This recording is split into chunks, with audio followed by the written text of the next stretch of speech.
Hey everybody, PC Outcast here, back with more Everlasting Summer, and now we are going to go for Yolana's bad route. Don't really know if I want to find out what's going to happen to us on our bad route, but here we go, starting with a gutlet.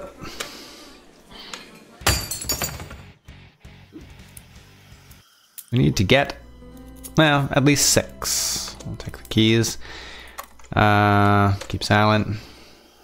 We need to get the keys. No, we don't need to get the keys. What am I saying? We need to get at least 6, so we'll go for 7 things for her. Go to the canteen.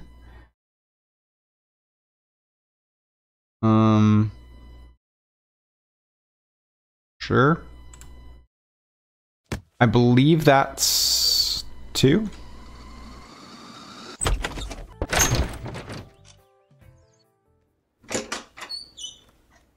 Just skip all this stuff. We have literally done everything there is to do in this game. Well, not quite, but you know. We're gonna get some new dialogue later on. Go alone. Whatever, that's fine. I don't think it matters what I do with Alyssa.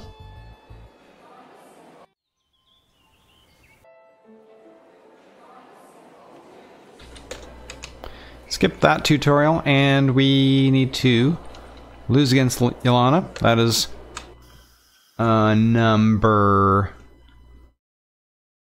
3.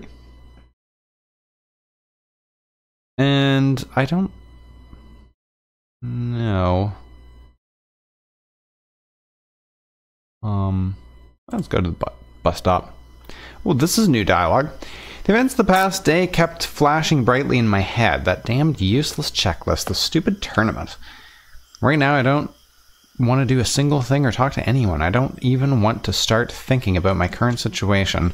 I came to the square and took a seat on the bench while staring at the Jinda statue.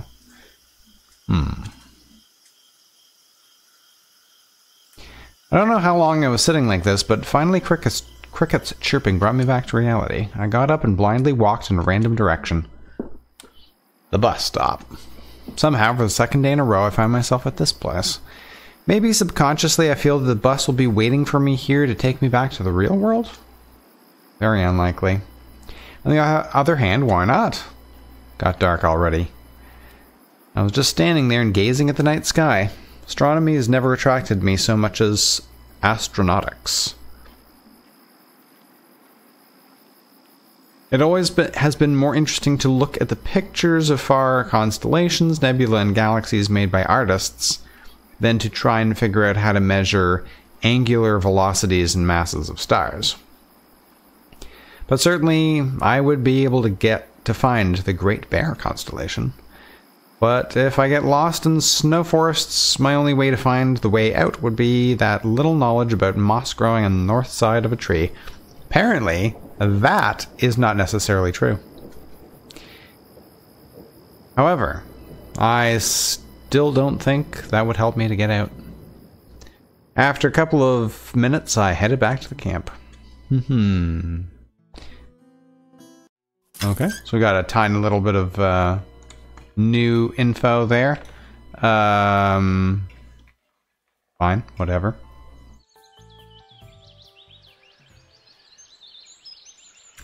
Okay, so we're not going to help out with that. This is new dialogue. Maybe I shouldn't have lied to her. I should think before I say something. Oh, really? And what exactly are you going to be helping her with? It was turning out bad, but I decided to stand my ground. Her cabin. She asked me to clean it up, sort out things and so on. Bet you know what a mess the cabin is. Sure. She asked you to tidy up her closet too? The nurse looked at me so intensely that Napoleon's fiasco at the Battle of Waterloo seemed now a small annoyance compared to my current flop. I was going to say something, but she continued to speak. Okay then, Pioneer. We'll manage it without you. I apologize, but see you.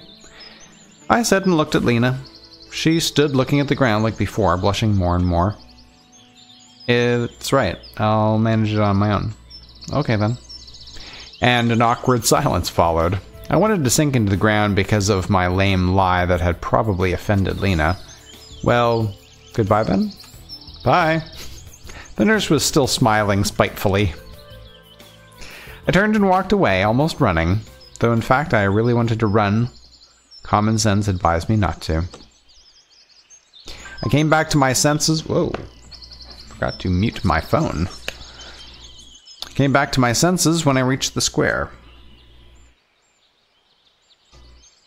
So, what's next? Other than shutting off my phone. I decided to visit my cabin in order to collect my phone. Haha, speaking of phones. I don't know where I'll find myself today, but having a watch is always useful. Though having a wristwatch is much easier. Suddenly, I heard a different tune, which was cutting through the usual noise of the camp. I listened to it carefully. Sounds like an electric guitar. 3 repeating chords, no more. But this melody still felt somehow warm, as if a vacuum tube-based audio amplifier was used. Could there be such a luxury here? Who cares? Keep looking for new answers. Nobody cares about, you know, who's playing guitar. We will stay and help. Let's see. Oh, hang on a second. I did the things. 1, 2, 3. I didn't get the fine wait a minute thing. 1, 2, 3, 4, 5. This should be 5.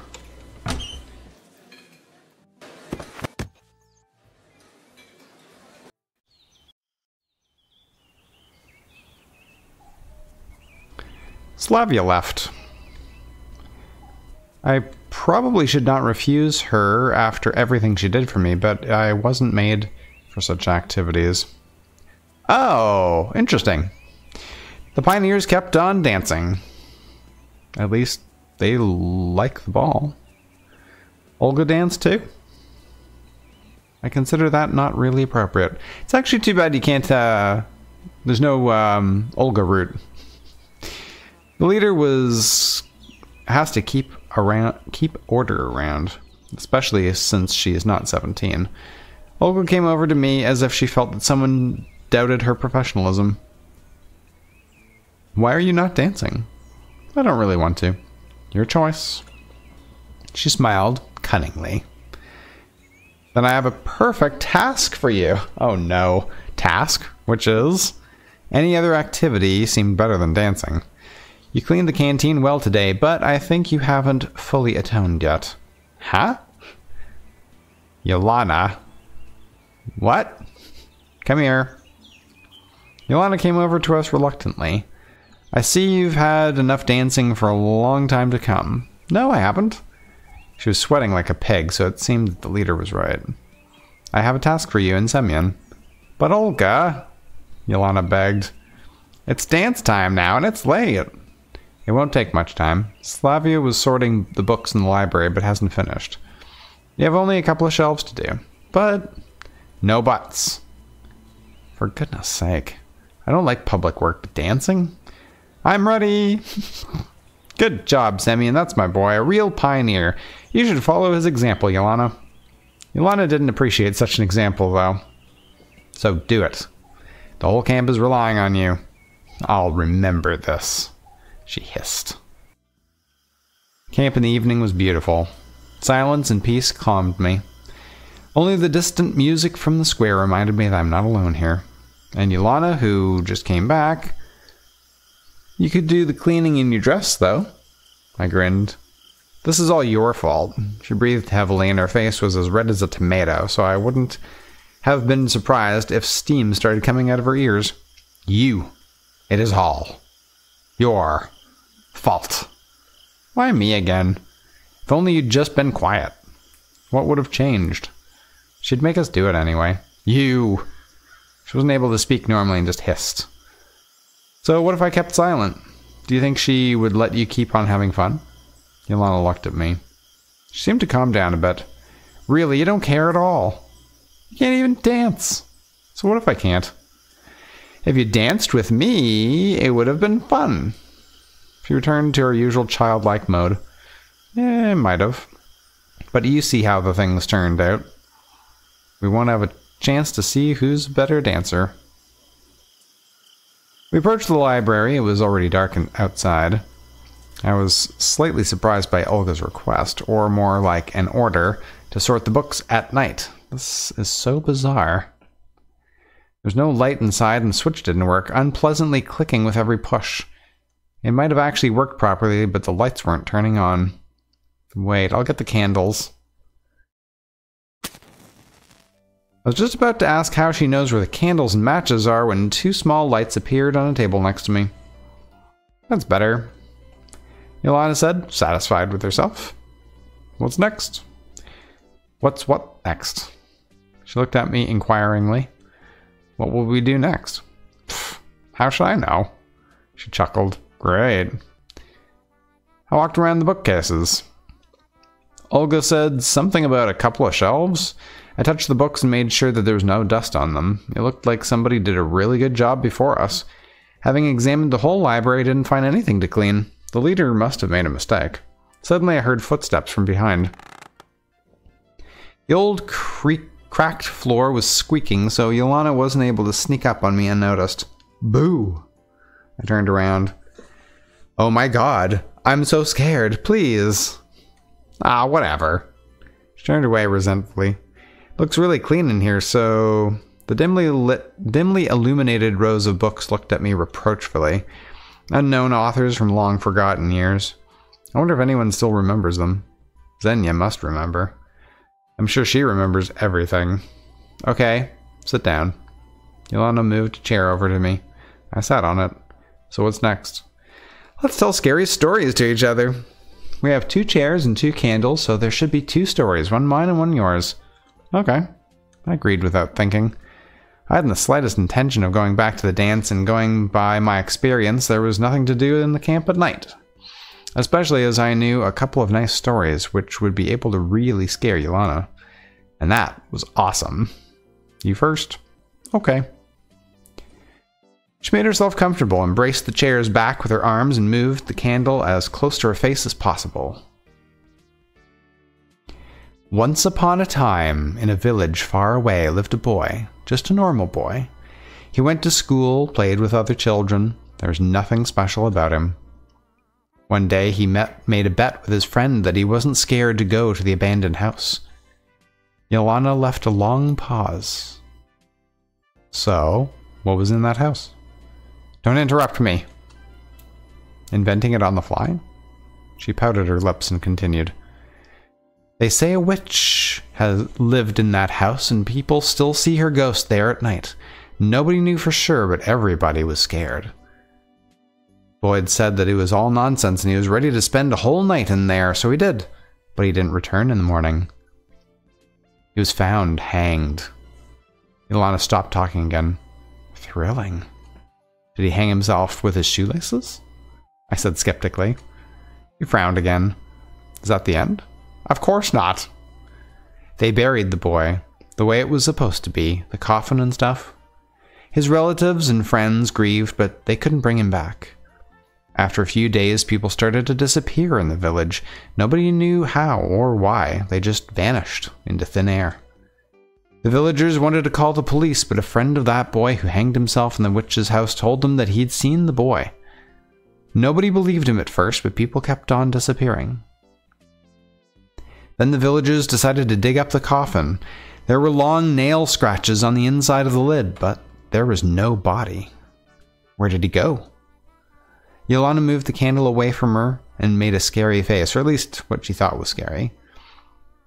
In the end, all the villagers disappeared, and occasional passers-by near the witch's house tell that they saw 2 ghosts. Yolana blew out her candle and stopped talking. It looked like the story is finished. Wonderful. I applauded. Not quite Pulitzer Prize worthy, but are you scared? Frightened? Oh, I'm just shivering all over. Ah, whatever. Tell your story then. I'm sure I won't even flinch. I collected my thoughts and decided to tell a story I'd read on the blog of an acquaintance of mine a few months back. He was quite a good storyteller. At least I liked his style, so success was guaranteed. I certainly didn't remember the story word for word, so I told it with my own words.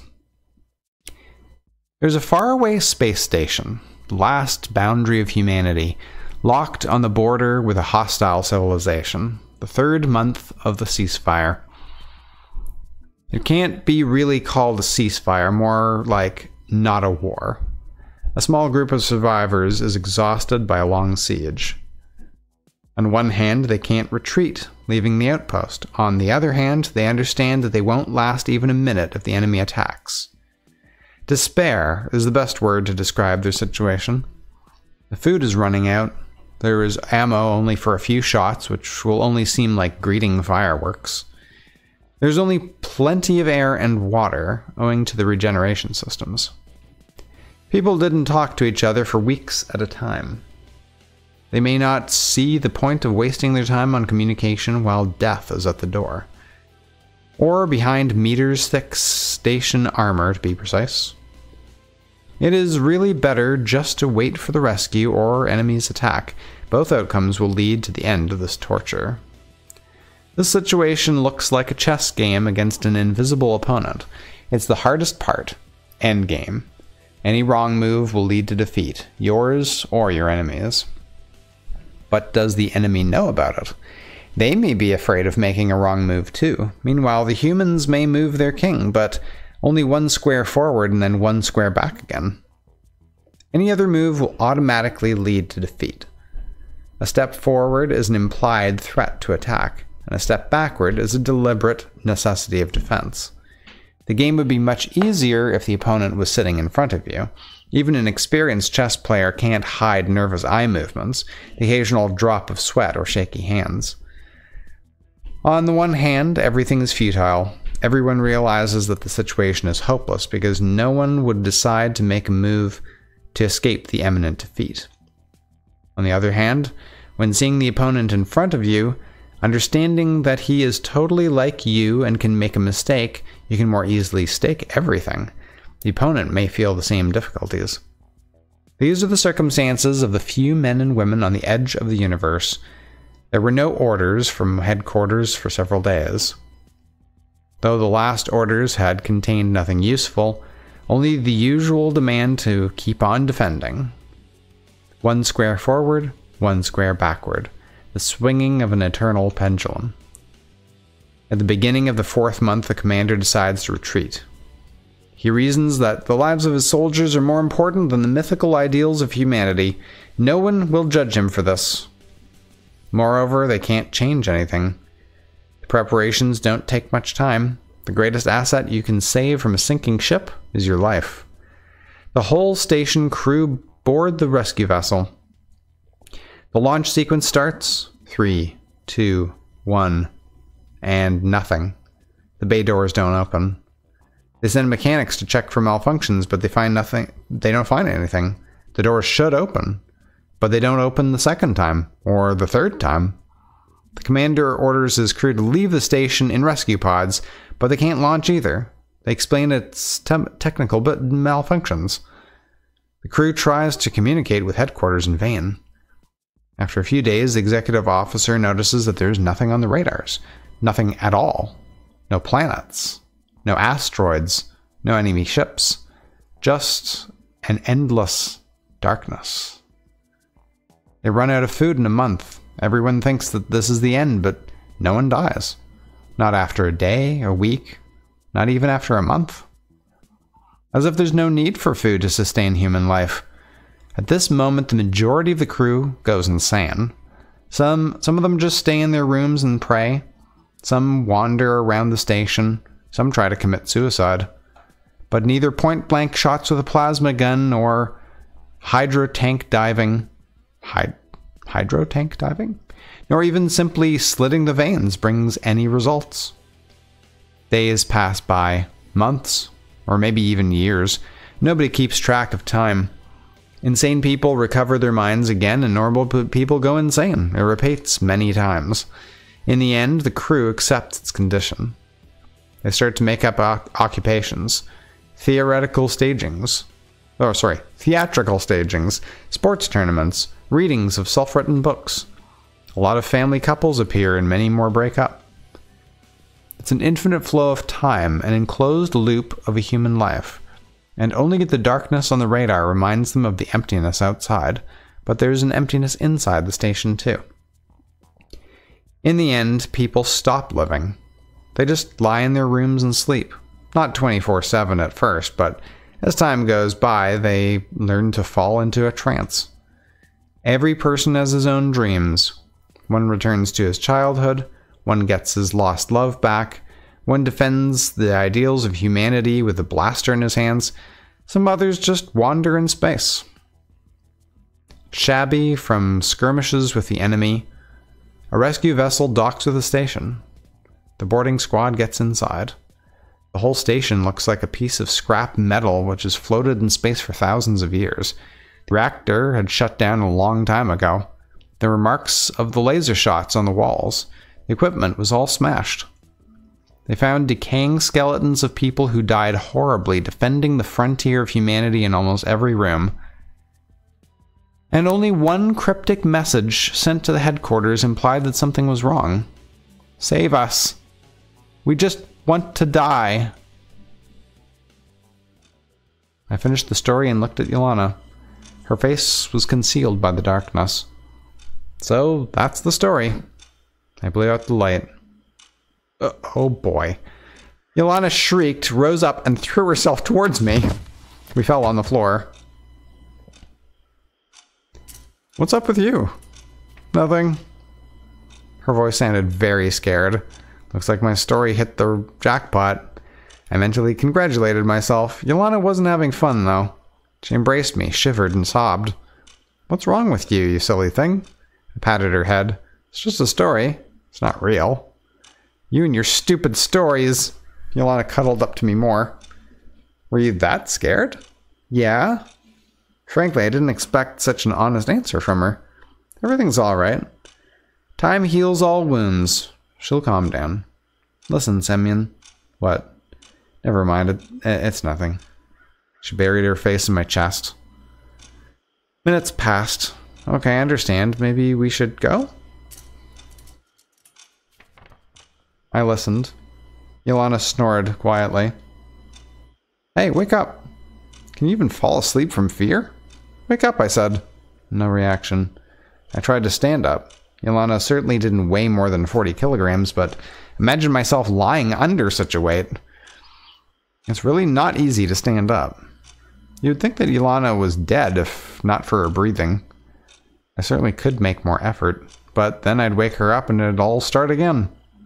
Such an unenviable situation. There is the option to wait until she wakes up by herself, though. She certainly won't sleep all the way until morning after such a story. I looked through the window at the starry sky. I wonder if there's really a distant outpost with a ghost crew. My eyes slowly closed, and in a moment I fell asleep.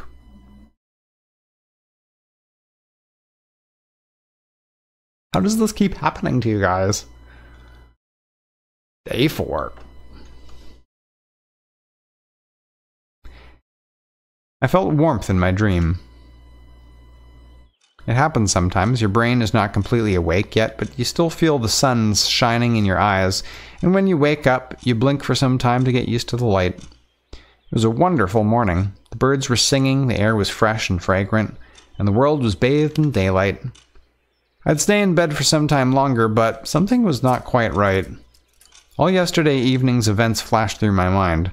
Scary and not so scary stories, Yolana, who was cuddling up to me tightly and snoring, not quite like a little girl would. But I didn't worry at all. After all, it's still early, surely no later than 7 or 8 o'clock. Who'd want to go to the library that early? I sat back and looked out the window. In a couple of minutes, the sun will hit right in Yolana's eyes. That's when you're going to wake up. It's interesting. How did she manage to hug me so tightly? Indeed, I couldn't free myself at all. Theoretically, I was ready to spend 1 or 2 hours lying this way, but suddenly I heard footsteps. Sounds like trouble. Wake up! Do you hear me? Wake up! I started carefully but insistently shaking Yolana by her shoulders. Tried to loosen her grip, but it was all in vain. Meanwhile, the footsteps were getting closer. I have to save us at any cost. Standing up seems unworkable. That's what I learned already, so I decided to crawl. My moves strongly resembled reservist training, which I never attended. A soldier dragging his injured officer while under an artillery attack. The officer's unconscious, the soldier's exhausted, and layers of barbed wire surround them. I barely managed to crouch behind a book stand and hide Yolana when the library door opened. Xenia was standing in the doorstep. She seems a bit overcommitted to her work since she's coming at the crack of dawn. Wait! I heard a familiar voice. Huh? A visitor. So she indeed does have a reason to come here. Why wouldn't she come yesterday or today, but later? Science waits for nobody. Science. It was Electronique. Hold on for a sec, I'll find it. She headed toward us. I barely managed to turn Yolana around so that she was on my back and crawled on all fours to a nearby bookshelf where I collapsed and tried to catch my breath. How the hell is Yolana still sleeping? What was it? Cybernetic mathematics? Or mathematical cybernetics? Seems she didn't notice us. I like something about the electronic bombardment of photovoltaics. Are you crazy? Why would we have something military? That's not military at all. For some time they both were silent. Xenia, what? Let's go down to the river tonight. What for? Well, just... I have a lot of things to do. Come on, get moving. Your robot's waiting for you. Okay. The door's slamming was like an epitaph for Electronique's love struggles. Seems like he's not a cold-blooded robot after all. I chuckled quietly. Anyway, laughter seems a bit inappropriate. We have to escape the library somehow. Waiting till Xenia goes for breakfast seems to be the easiest solution at the moment. She's a communist labor worker after all, not one of Electronique's mythical robots. She has to at least eat sometime. Meanwhile, Yolana wasn't going to wake up. At least, she's not snoring anymore. The library was silent. I didn't see Xenia, but was more or less satisfied with the situation. All of a sudden, incomprehensible noises came from her desk. Clicks, cracks, and music started. The Soviet anthem? Just great. Would have been alright if not for Xenia, who started to sing along. United forever in friendship and labor. I could only envy her patriotic feelings. Unfortunately, she had some vocal issues. The Soviet pop scene definitely didn't miss out on a star called Xenia. Ooh, burn. The anthem ended and an unfamiliar voice started to talk about the overachievements of a 5-year plan of crop harvesting. It was a radio, obviously. I started listening attentively. Maybe they would say something interesting. But after the list of agricultural achievements, the voice started to disappear and was gone in a few minutes. Signal disturbance, probably. Then he stood up and headed toward us. Situation's hitting rock bottom. I managed to unclench Yolana's grip with a titanic struggle. I was free to go, but was so cramped from all this crouching that I didn't have the strength to get up. It's time to prepare for the worst and start thinking of excuses. Suddenly the step stopped. Seems like Xenia was standing on the other side of the bookshelf. I heard the sound of books rustling. Probably she's looking for something. She took a book and returned to her desk. The door slammed open. Semyon! Have you seen him? Olga was definitely out of breath. Yolana! No? Xenia answered with surprise. The door was slammed as loudly as the previous time. Seems like everyone's looking for us, and Xenia will start to look around the library. But fortunately, that very moment, the bell sounded in the distance, calling pioneers for breakfast. Xenia, being a punctual person, decided not to linger and left the library in a few minutes. There was only me and Yolana in the library. Then it was time to decide what to do with her. No longer afraid of being caught, I bent down and shouted in her ear, "Wakey, wakey, eggs and bakey!" She instantly jumped and started to look around. Noticing me, Yolana's eyes widened. "What are you doing here?" "Playing at spies." "Huh? Never mind, did you sleep well?" Yes. Seems she's not yet completely conscious. Breakfast? Yes. We left the library, at last. Now it was certain that I won't have to explain to anyone the what, how, and why of Yolana and myself being in there all night long. Sorry for falling asleep like that. That's alright. I guess my words sounded too insincere because she looked at me with disbelief. Wait a minute. What were you doing in there all this time? You wouldn't believe me. Wait a moment. That means... Yolana giggled, stepping away from me and shouted loudly, "I'm the first for breakfast!" Not a big surprise after such a deep sleep, I said, but Yolana already couldn't hear me, being far ahead. It was unusually crowded near the canteen. Of course, there was no other place in the camp that pioneers loved as much as the canteen, but why were they all crowding on the porch? I came closer and tried to find out what was happening. It looked like all the camp was gathered on the porch. There were all the familiar girls, Olga and Electronique. They were having a lively discussion. I drew closer. Ah, Semyon. Where on earth have you been? I waited for you all night long and have been searching since early morning. Yolana told me that you left the library together yesterday. I looked at Yolana. She was grinning acrimoniously? I have no idea what that word means either. Well, we'll deal with this later. Have you seen Shirk today? Nope. What's the matter? We haven't been able to find him since early morning. Okay. That's all that. But I was stopped by Olga. And you, Semyon, please stay here. Yeah? Would you care to explain where you've been all night? Well, this is the thing I hadn't thought about. True, this couldn't have gone by unnoticed. I could have thought of some clear explanation, at least. But I hadn't. Well, me and Yolana were placing the books on the shelves, but then she locked me in there and ran away. I was stuck in there until morning. I was at the library today, and I didn't see you there. I'm kind of aware of that. Well, I left quietly. And why is Yolana telling me something completely different? What might that be? You know what her stories are like. Yes, you might be right. The camp leader paused for a moment. Just don't think this means I believe you. I didn't like that. I didn't think that. Okay, we'll deal with it later. I won't forget. It's more important to find Shirak now. Yeah. Dismissed. Wow. Okay, well that was interesting. Whole new set of things happening. So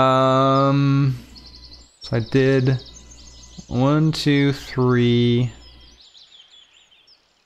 4, 5, and 5, I believe. Like that. And skip that. I'm not gonna go with Miku. What? I said I don't want to go with her. I said no. Just asking. 5. So I got 5 things, I believe.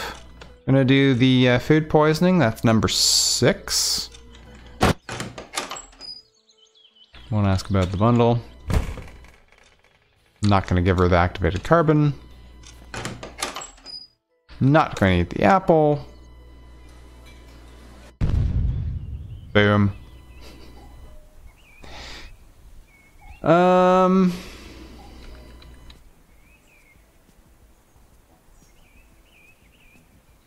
Okay, so that's the 6 things. I can go with Yolana. I don't think this actually affects our... It's just a scene with her. It doesn't actually affect our relationship with her.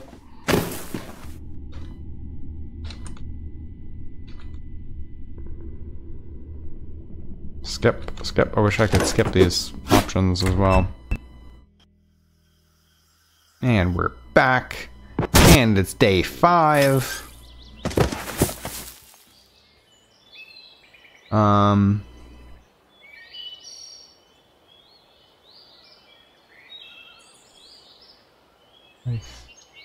I Yeah, I really don't know what that is. Anyway. Let's get another scene with Yolana. And this should be number 7. It's either number 7 or number 8, but I think it's number 7.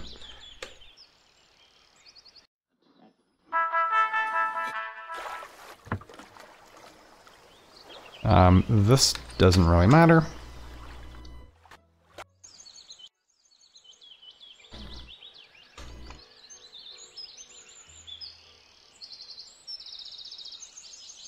I don't think it matters where I go here either. Just those guys working on the robot.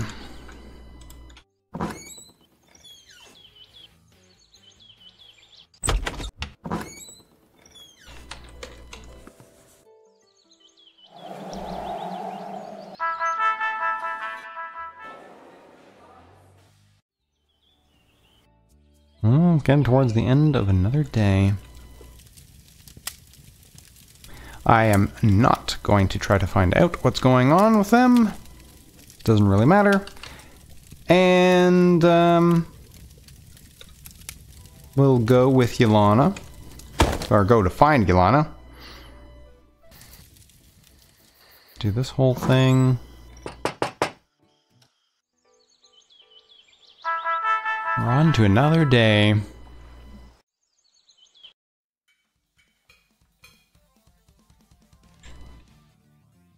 And I'm not going to do that. So this is going to give us some new dialogue. Because we've got 7 things, so we should get Yolana's bad ending as long as we don't do anything else that's going to improve our relationship with her. But we'll pick that up in the next episode. Thanks very much for joining me. See you then.